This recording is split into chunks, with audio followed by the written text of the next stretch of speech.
Well, what's happening? And welcome back to the vlog. I just got back from work.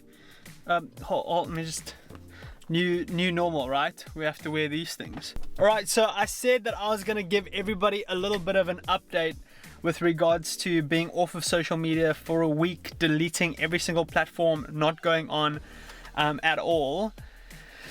But you know, we all human beings, and we fall short, right? So I'll explain to you what I mean. Probably put this back on because I'm getting out now. So the one hand put mask on her. I don't even know what that means, but it's all good.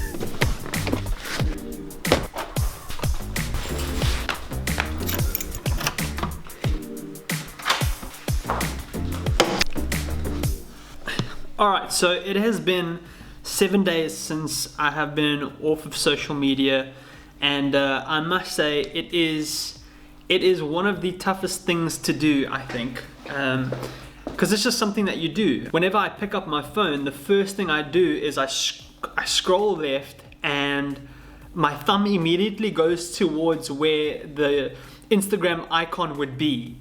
And I realized very quickly, like, you just pick up your phone, scroll left, and you go, and it's like, it's not, Instagram wasn't there. So it revealed to me very quickly that we're actually programming our minds every single day.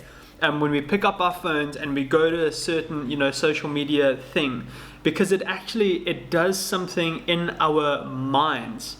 It's a dopamine. We get excited to go onto social media to see that one like, or to see that, those comments, or whatever the case may be, or to see what other people are doing. And so I wanted to take a quick moment and share with you 7 things that I learned about being off of social media for 7 days. Here we go. All right, so the first thing that I learned about being off of social media, and I wrote them down because I wanted to be prepared, is be more personal. On day 1, I realized very quickly that I was about to go onto social media and post a picture of a friend celebrating them. And I thought to myself, why is it that we do that with people? I know it's everybody has different reasons, and it's not reasons for self-gain, but I had to really ask myself, am I posting this picture because I really want to celebrate the person, or am I posting this picture because I want other people to see what type of person I am? I'm so great, I'm posting a photo about somebody else, celebrating them. How great is Jean? And so I thought, instead of posting a photo about somebody else on social media celebrating them, why not send them the photo that I have of them celebrating them more personally? So the first thing that I learned was be more personal with social media. Be more personal with people. It's definitely taught me to be more personal. The second thing that I realized is prioritize learning. I'm not much of a reader, and I'm okay to say that. I'm okay with not being much of a reader. I am more of a listener. And being off of social media for 7 days took me to a place of where I could prioritize reading. And so one of the things that I wanted to do was I wanted to read an entire book, one book, okay? As I said, I'm not much of a reader, but I managed to finish an entire book in 2 days. Guys, that's amazing, okay?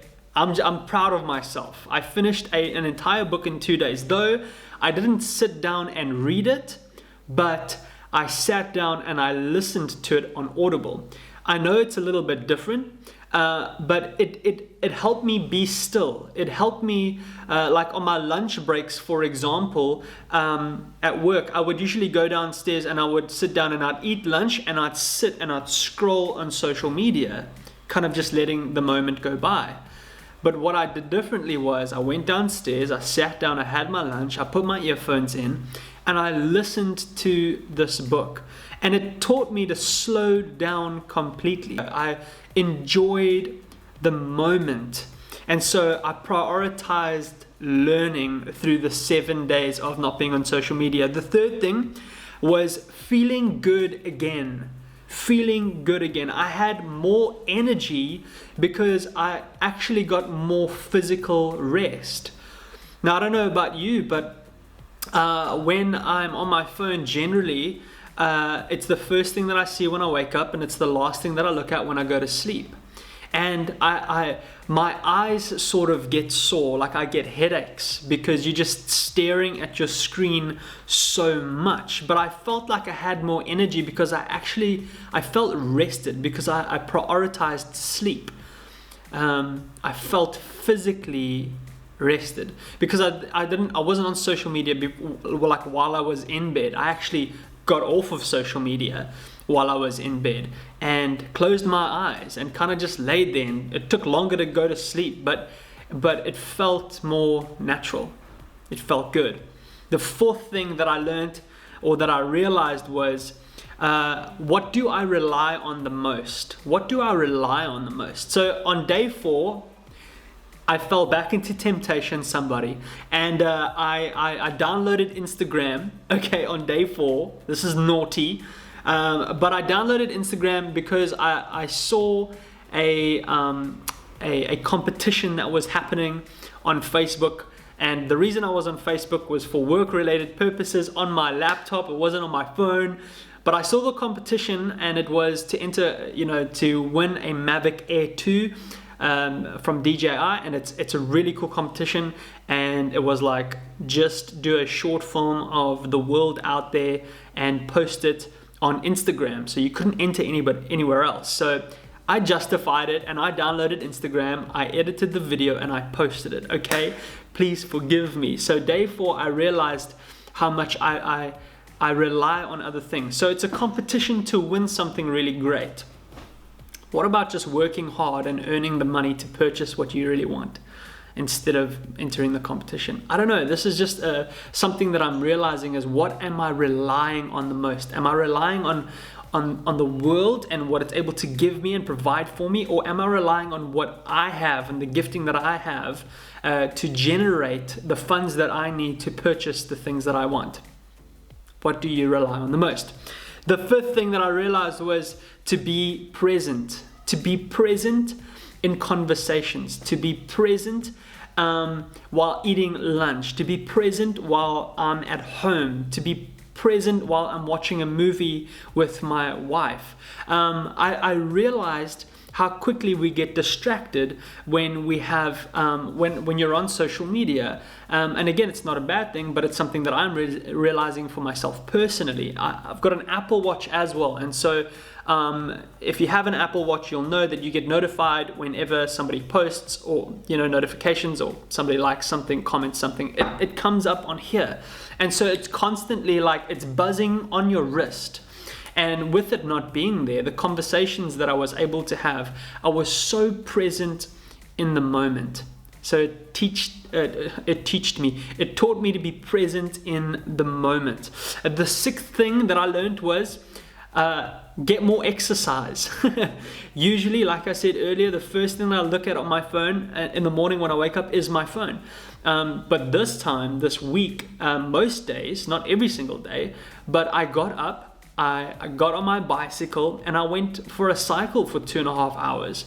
I got me some real much needed exercise, because I am getting a little chubs in quarantine. Okay, don't blame a brother. We've gone through every type of banana bread that you can make. Okay, and so not being on social media means that I'm not prioritizing my phone, which means I'm prioritizing other things like exercise. And so I got a little bit more exercise. And the seventh thing, remain teachable. This was important for me because obviously being on social media, you're on there most of the time, but not being worried about what's happening on social media and not being worried about what to post or what to like or comment on. I was able to take moments to do research of my own and to learn and do courses on Udemy on photography and videography and the things that I love.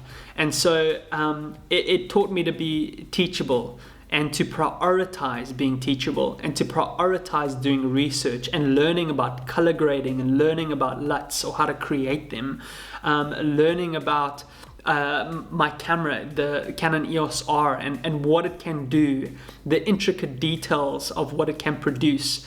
And so those are the 7 things that I learned being off of social media for 1 week. Though I did go back to social media on day 4, I did delete it straight afterwards. So I posted the thing and then I removed it, 2 hours later after scrolling for a little bit. My wife can testify.